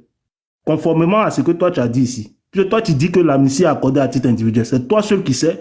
C'est toi seul on t'a formé dedans. Sinon moi on m'a jamais formé, on m'a jamais indiqué ça. Et en plus tu remets en doute une étude du Sénat français. Bon bref, ça je te laisse avec tes propres appréciations. C'est toi qui remets en cause ta crédibilité en tant que juriste. Parce que les juristes qui t'écoutent même vont en rigoler. Alors dans tous les pays étudiés, on nous dit l'amnistie est collective. Son champ d'application étant défini soit par l'infraction, soit par les quantums de la peine. Ils n'ont pas dit ils n'ont pas impliqué les individus dedans. Ça veut dire que les individus n'ont rien à voir avec la question de l'amnistie. Donc, si je reviens sur l'article 108 là, qui dit que l'amnistie éteint l'action publique, ça veut dire simplement que dès l'instant où on a amnistié M. Katinan pour l'histoire des cases de la BC, c'est fini. L'amnistie là éteint l'action publique. Le président Gbagbo a amnistié. C'est terminé. Il n'y a même pas de débat à faire. Ça veut dire automatiquement il bénéficie de l'amnistie. Maintenant, si vous dites que vous avez pris une loi, vous avez mis des choses dedans, etc., pour moi, c'est contraire. C'est contraire à la loi principale. À la loi principale qui nous dit que l'action publique est éteinte. Si l'action publique est éteinte, comment est-ce que vous pouvez créer autre chose? C'est-à-dire que vous ne respectez pas la loi. Puisqu'il y a une loi principale qui est là, qui dit quelque chose. Vous allez prendre une loi d'amnistie et puis vous dites autre chose. Est-ce que ce que vous avez dit dans votre loi d'amnistie là, est-ce que c'est conforme à l'esprit de l'article 108 du Code pénal? C'est la question que moi je te pose. C'est tout. Monsieur Kevin, voilà, on va donner la chance à d'autres personnes, comme il y a d'autres personnes qui sont montées, d'intervenir. Monsieur Parigo, vous êtes disponible ou pas? Attends, comme il a commencé avant moi, après son dernier, il faut que je dise au moins 2 mots. Bon, ok, allez-y pour 5 minutes, on va mettre le chrono, comme il y a d'autres personnes, on va laisser la chance aux autres d'intervenir sur le sujet. Merci, Tonton Guizo, je mets votre temps de parole. Mais bien avant, attendez, monsieur Tonton Guizo, Khalil avait une motion. C'était pourquoi Khalil la motion? Monsieur GL Khalil, vous êtes là? Je suis là, bonsoir à tous, monsieur. C'était vous de la motion, c'était adressé à qui, monsieur Khalil? C'est pour Kevin, donc en fait... Bon, ok, laisse tonton Guizo finir et après tu vas faire la motion. Allez-y, tonton Guizo. Les gars, tapotez s'il vous plaît, tapotez s'il vous plaît, merci. Alors, tu me disais d'entrée que oui, le droit, c'est pas une incantation. Effectivement, c'est pour ça, moi, je dis que nous, on ne se livre pas, on ne se soumet pas aux incantations qui sont faites sous d'autres cieux. Voilà. Et tu prends l'exemple. Tu dis donc que tu remettes en cause, moi, ma formation de juriste, etc., parce que j'ai dit des choses qui sont pas conformes. Et pour mieux prendre l'exemple, tu dis, on a même jusqu'aujourd'hui, on applique des dispositions du Code Napoléon de 1810. Mais bien sûr, c'est parce que ce sont des règles de droit. Je rectifie, c'est 1804, 1804. Pas grave, c'est pas grave. C'est même pas grave, c'est pas là le problème. Effectivement, nous avons hérité du droit français sur la base, premièrement, d'accord, et du deuxième élément, sur la base de la prescription de notre Constitution. Notre Constitution dit que, aussi longtemps que dans ces domaines-là, nous n'avons pas encore légiféré, nous utilisons les textes qui nous ont été cédés par la France comme étant des lois. Voilà pourquoi on continue à utiliser et des textes. D'ailleurs, c'est tout dernièrement qu'un texte a disparu du Code de procédure pénale, la loi du 10 décembre 1927 sur les extraditions, remplacé par une ordonnance.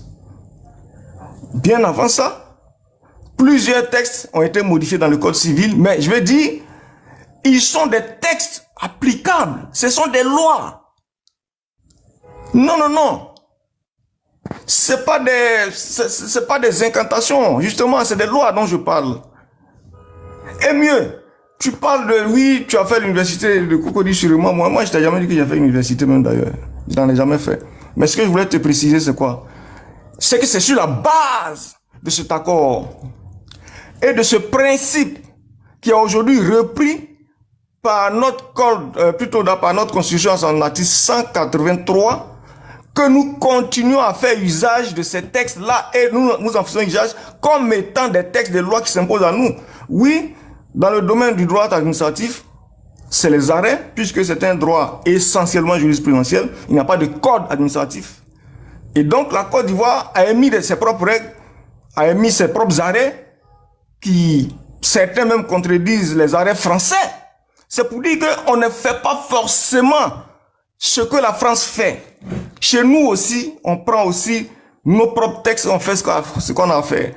C'est pour ça que je te ramène d'ailleurs à un arrêt, à deux arrêts de principe qui sont très importants dans la fixation du domaine du droit administratif en Côte d'Ivoire, qui sont premièrement l'arrêt Santor routier de 67 et l'arrêt Santor routier de 1970, qui prend à contre-pied l'arrêt Blanco français qu'on aurait dû suivre.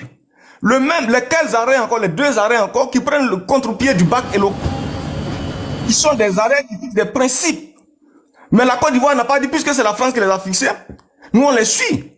Nos deux arrêts Santor routier prennent le contre-pied de ces deux arrêts qui fixent des principes en France. Premièrement, l'unicité juridictionnelle et puis le droit applicable. De deux, la nature du bac. Et les arrêts Santor routier ont pris le contre-pied de ces deux arrêts français. Ces Français d'ailleurs qui sont nos colons, qui nous ont prêté beaucoup de choses. Mais on ne se fie pas forcément à ce qu'ils font.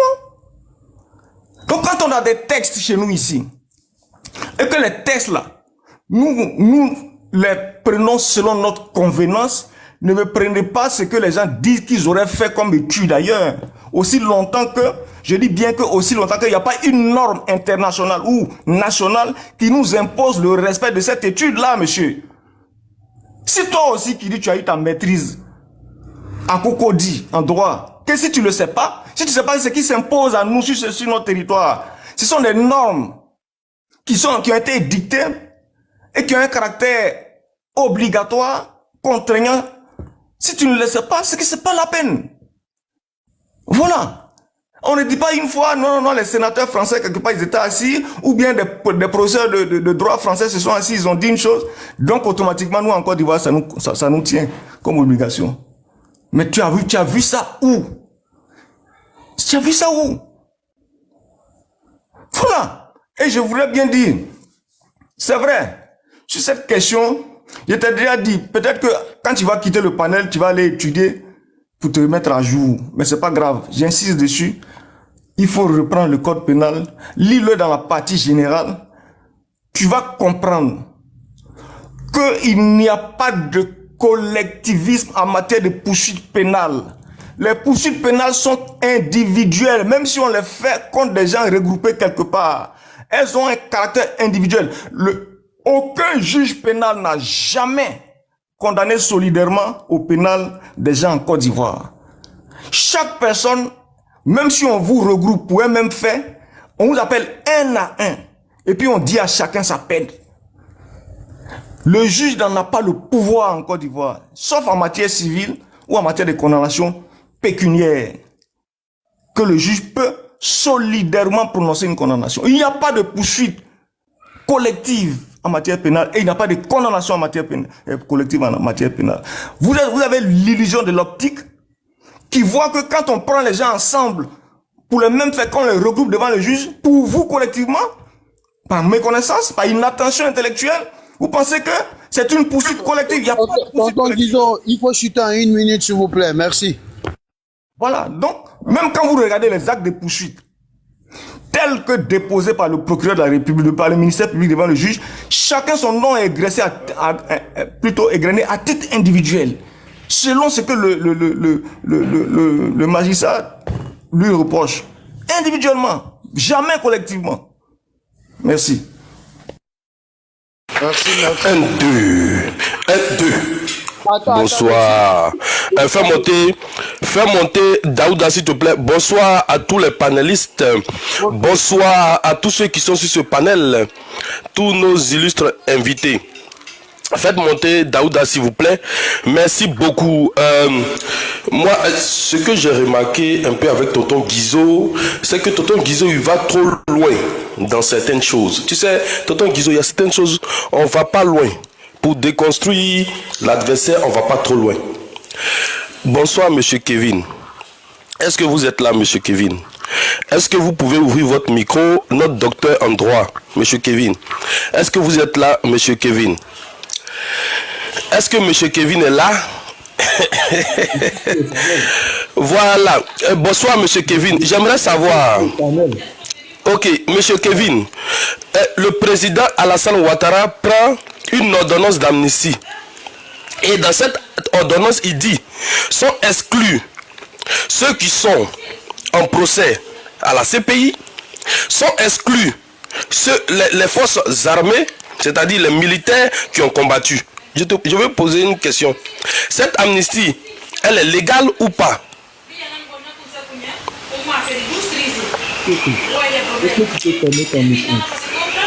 Je t'ai posé une question. Cette amnistie-là, elle est légale ou pas? Oui, tu fermes ton micro et puis je réponds. Ok. Alors, sur la question de est-ce que l'amnistie est légale ou pas, c'est pas de là que se pose le problème. Monsieur Kevin, cette ordonnance d'amnistie-là, cette ordonnance-là, elle est légale ou pas? Moi, je ne suis pas venu discuter trop avec toi. Je demande, elle est légale ou pas? C'est tout ce que je te demande. Pourquoi tu veux rentrer? S'il te plaît, alors, dans certaines de ces dispositions, oui. Non, c'est une ordonnance. C'est une ordonnance qui est... En fait, l'ordonnance, elle est prise. Je réponds, tu dis non. Non, mais toi, tu dis dans certaines... Comment une ordonnance est prise et puis dans certaines parties, elle est légale, dans d'autres parties, elle est légale. Si dans une ordonnance... Écoute-moi bien. Si dans une ordonnance, il y a une disposition qui est illégale, l'ordonnance devient illégale. C'est comme bonjour. Tu comprends? Non, mais comment non? Non. Alors, si tu sais pas, alors, toi, tu me laisses répondre. Monsieur, non, attends, Kevin, attends. Écoute. Attends, faut pas nous embobiner. J'ai dit, tu veux pas répondre. J'ai dit. Ça, c'est ton problème. Moi, j'ai rien à voir avec. Soit tu me laisses parler. J'ai dit. Parole. Kevin, je t'ai posé une question, il ne faut pas avoir honte de répondre. Je vais répondre à la question, c'est pas à toi. Ok, nous t'écoutons. Elle est légale ou pas? Je fais mon micro, nous t'écoutons. Justement. Alors, je vais dire ceci. C'est pas à toi de guider mes réponses. Soit tu me poses une question, tu me laisses répondre, ou soit tu veux me guider, je me tais, et toi seul tu parles.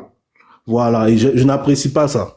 Alors, tout à l'heure, ta question, elle est simple. Tu me demandes, est-ce que l'ordonnance est illégale? L'ordonnance d'amnistie n'est pas illégale en elle-même, tout simplement. Mais pour certaines de ces dispositions, je trouve qu'elle n'est pas conforme à l'esprit de l'article 108 donc, du code pénal. C'est tout. Donc si elle n'est pas conforme, c'est qu'elle est illégale. Je ne sais pas terminé, s'il te plaît. Ok, vas-y, termine. Voilà, donc, quand tu dis, quand il y a un élément, par exemple, tout à l'heure, tu as dit quelque chose qui est faux. Parce que tu dis, comme il y a un élément que toi tu juges n'est pas légal, donc ça signifie que toute l'ordonnance est illégale. Mais c'est faux. Parfois, lorsque on fait le contrôle de constitutionnalité d'une loi, on peut estimer qu'il y a des éléments, par exemple, dans la loi qui sont inconstitutionnels. Donc, du coup, ça va pas s'appliquer. Mais c'est pas toute la loi qui est rejetée. Tout simplement. Voilà, donc voilà, c'est clair. Donc, ça n'a Kevin, rien à voir avec... Oh là là. Kevin, non, c'était pour répondre à ma question. Tu es en train de faire... Non, Kevin, non, tu n'es pas en train de répondre. Tu n'es pas en train de répondre. Parce que ce que tu dis là, c'est faux et archi faux. L'ordonnance qui a été prise là, elle est claire. Elle est claire. Si tu veux, on va te la lire. Une amnistie a été prise. On n'est pas en train de parler de ça. Attends, mais c'est de l'ordonnance. Il faut te calmer, Le débat là n'est pas sur cette ordonnance. Le débat c'est sur quoi? Le débat est sur l'article 108 du code pénal. Voilà où se trouve le débat. Kevin, le débat n'est pas sur l'article 108 du code pénal. Le débat est sur le fait que toi tu estimes que l'amnistie qui a été prise là doit couvrir aussi le président candidat Laurent Gbagbo. Sur la base de l'article 108. Voilà, sur la base de l'article 108. Voilà, l'article 108 que tu as pris. Ok. Donc le débat est sur l'article 108. Oui, je te comprends. Je comprends ce que tu dis. Tu dis selon les institutions internationales, quand on prend une loi d'amnistie, elle amnistie les faits. Selon quelle institution internationale? Tu as dit selon la France. Selon la France. Oui, tu as pris une loi, tu as parlé de la France. Tu as parlé de la France, tu as dit que tu as lu une loi qui vient de la France qui dit que... Non, j'ai jamais lu une loi qui vient de la France. Ah, mais tu viens de lire ça tout à l'heure, tu dis... J'ai jamais lu une loi qui vient de la France. Ah, mais c'est pas possible. Non, mais en plus, c'est vrai, j'ai jamais lu une loi qui vient de la France. Bon, ok, renoue-le ta loi qui dit que quand on prend une amnistie, elle est générale, là. Toi-même, tu es monté, tu sais pas ce que j'ai lu. Mais c'est quoi tu as lu? Donc toi-même tu savais pas ce que... Mais arrête de rigoler, c'est quoi tu as lu? Non mais c'est ce que je suis en train de te dire là. Donc toi-même tu savais pas ce que j'avais lu. Mais c'est quoi tu as lu? Ne fais pas le pitre. On te demande ce que tu as lu. C'est quoi tu as lu? Ce que tu as lu là, c'est quoi? Je dis, donc toi-même tu savais pas ce que c'était. Mais si on te pose la question, je te dis que c'est une loi française que tu as lu. Tu dis c'est pas une loi française. Maintenant je te demande c'est quoi tu as lu. Voilà, ok. Donc faut te calmer, peut-être tu es trop excité, bois de l'eau, calme-toi, ferme ton micro et puis écoute. Moi je te dis pas de fermer ton micro. On te demande de lire. C'est quoi tu as lu?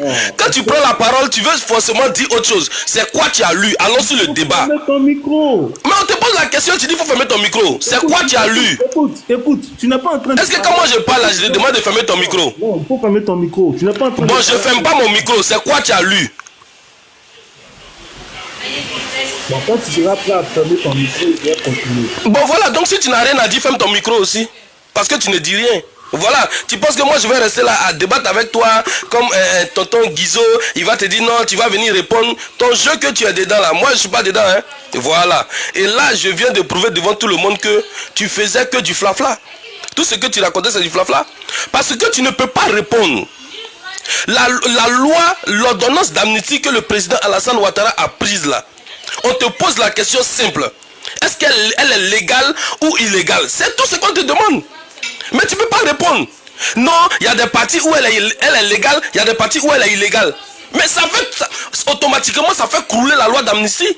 Et certains opposants en Côte d'Ivoire ont dit que le président n'avait même pas le droit de prendre une ordonnance d'amnistie. Et ça, c'est passé en Côte d'Ivoire. Et donc, tu ne peux pas répondre. Tu fais moi je dis c'est la pitrerie. Depuis que tu t'es mis dans ce postulat-là, tu joues le pitre. Parce que toi-même, on ne te reconnaît plus. Et bon, peut-être qu'avant tu faisais un jeu. On ne te reconnaît plus. L'ordonnance a été prise.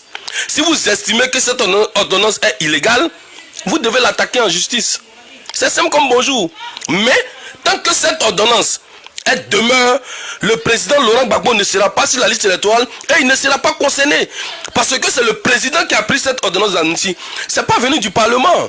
Si le Parlement avait choisi ou bien avait opté de faire une proposition pour une loi d'amnistie, bon, le Parlement aurait mis à l'intérieur ce qui est. Mais c'est le président qui a pris une ordonnance d'amnistie. Donc, le débat là même là, moi je pense que tonton Guizot, il se fatigue avec toi. Il se fatigue. Elle a été prise. Laurent Gbagbo n'est pas inclus. C'est simple comme bonjour. Et elle est appliquée et elle est applicable. Elle est applicable en Côte d'Ivoire et elle est appliquée. Jusqu'à preuve du contraire. C'est ce que j'aimerais te dire sur ce sujet. Je ne sais pas si elle est là. Moi je veux... prenez la canne s'il vous plaît. On va aller, j'ai un sujet que je voulais qu'on aborde là. On va aller là-dessus. Tonton Guizo, j'espère que tu vas bien. Soma vient dans 10 minutes. Alors, est-ce que... Daouda. Soma, je peux avoir un temps de parole. Daouda. Oui, bonsoir Daouda, dis-nous tout. Je voulais intervenir aussi, normalement. Je vais bien. La parole ici. Oui, on dit quoi? Tu es monté là. Qu'est-ce qui se passe? Oh, j'étais en train d'écouter et comme j'écoutais le débat 1,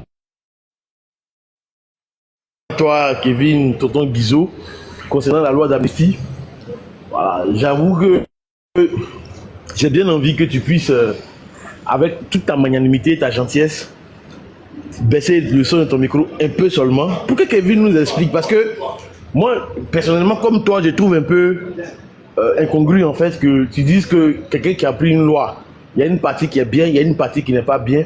Je pense que comme nous sommes sur un panel pour tous apprendre l'un de l'autre, je souhaiterais que tu lui laisses l'opportunité de s'expliquer pour qu'on puisse...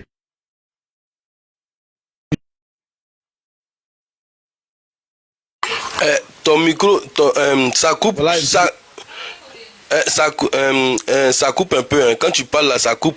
Tu dis ta demande, tu voudrais qu'on laisse Kevin s'expliquer. Non, mais depuis là, Kevin passe seulement, s'il vous plaît. En fait. Tant que Kevin n'aura pas répondu à ma question, il va pas s'expliquer. Il va pas s'expliquer.